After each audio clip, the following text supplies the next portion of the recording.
आदाब नाज़रीन, पेश हैं इस वक्त की खास खबरें। निर्भया इज्तिमाई इस्मत दरी और कत्ल मामले के चारों कसूरवारों में से एक पवन कुमार गुप्ता की क्यूरेटिव पिटीशन सुप्रीम कोर्ट ने मुस्तरद कर दी है। इस अर्जी की समाअत 5 जजों की बेंच ने की, जिसमें justice NV Raman, justice Arun Mishra, justice RF Nariman, justice R Bhanumathi और जस्टिस अशोक भूषण शामिल थे। इस बेंच ने जस्टिस रमन के चैम्बर में समाअत की। काबिल जिक्र है कि इससे पहले तीसरी बार 3 मार्च के लिए पवन गुप्ता समेत चारों कसूरवारों के खिलाफ पटियाला हाउस कोर्ट ने डेथ वारंट जारी किया था। पवन कुमार के पास अब सदर जमहूरिया के सामने रहम की अपील करने का एक रास्ता बचा है।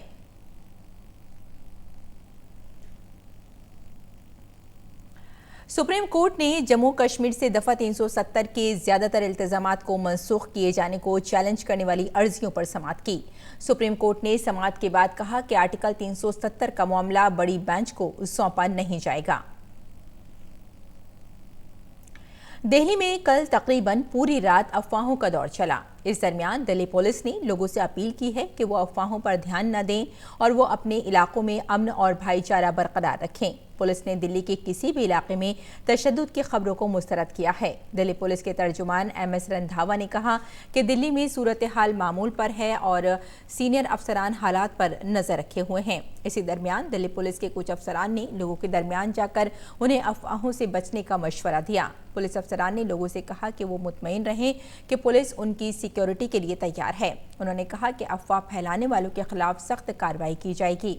उन्होंने कहा कि इस की वजह से कुछ अफराद को हिरासत में भी ले लिया गया है। उन्होंने मजीद कहा कि दिल्ली तशद्दुद के सिलसिले में अब तक 254 FIR दर्ज की जा चुकी हैं। गुज़श्ता हफ्ते दिल्ली में रूनुमा हुए तशद्दुद के वाक़यात के पेश नज़र CBSE के मुलतवी इम्तहानात को आज फिर से शुरू किया गया। तशद्दुद मुतासिरा शुमाल मशरक़ी इलाके में 28 और 29 फरवरी को होने वाले 10वीं और 12वीं जमात के इम्तहानात मुलतवी कर दिए गए थे। और जम्मू कश्मीर पुलिस और फौज ने बडगाम से 4 दहशतगर्दों को गिरफ्तार किया है। पकड़े गए दहशतगर्दों के पास से असलाह, गोला बारूद भी जब्त किए गए हैं। इन दहशतगर्दों की शनाख्त मीर मुजम्मिल नबी, उमर एजाज, रऊफ अहमद भट्ट और अशफाक अहमद भट्ट के तौर पर हुई है। उनके खिलाफ मगम पुलिस स्टेशन में मामला दर्ज किया गया है और जांच जारी है। श्रीनगर में भी लश्कर तैयबा के 2 मुश्तबा दहशतगर्दों को गिरफ्तार किया गया है और उनके पास से असलाह और कारतूस बरामद किए गए हैं। उनकी शनाख्त वकील अहमद भट्ट उर्फ अबू जर्रार और उमर इस्माइल के तौर पर हुई है। दोनों जनूबी कश्मीर में अनंतनाग जिले के बजीरिया के रहने वाले हैं। गाड़ी की जांच करने पर अफसरों ने दोनों के पास से असलाह और कारतूस बरामद करने के बाद जांच शुरू कर दी है।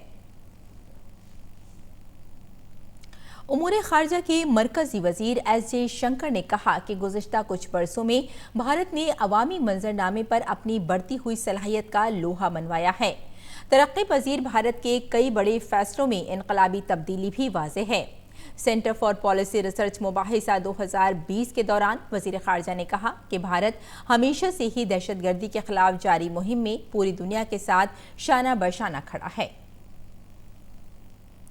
और इसराइल के राय दहिंदगान आज गुज़श्ता 1 साल के दौरान तीसरी मरतबा अपने हक़ राय दही का इस्तेमाल कर रहे हैं।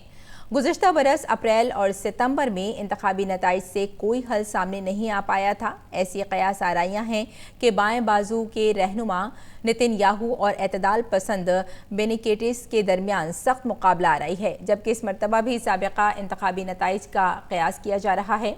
इसराइल के लोगों का मानना है कि पोलिंग की रफ्तार पर कोरोना वायरस के असरात ज़्यादा मुरतब नहीं होंगे। वज़ीर आज़म बेंजामिन नेतन्याहू ने लोगों से बिला किसी खौफ के वोट डालने की अपील की है।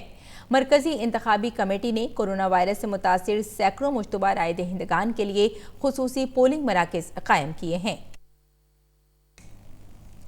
जापान में कोरोना वायरस से मुतासिर डायमंड प्रिंसेस क्रूज शिप के अमले के तमाम अराकीन को अब जहाज से उतार लिया गया है। जहाज के कप्तान और उस पर तैनात किए गए वजारत सेहत के 98 अफसरों समेत तकरीबन 130 अफराद को वायरस की जांच में नेगेटिव पाए जाने के बाद जहाज से उतारा गया है। कोरोना वायरस से ईरान में मरने वालों की तादाद 54 हो गई है। वायरस के 385 नए मामले सामने आए हैं। मुल्क में इस बीमारी के मुतासरीन की तादाद 978 हो गई है। चीन के बाद ईरान में ही कोरोना वायरस से सबसे ज्यादा मौत हुई हैं। तो नाजरीन, इस वक्त की खास खबरों में फिलहाल इतना ही। इजाजत दें। आदाब।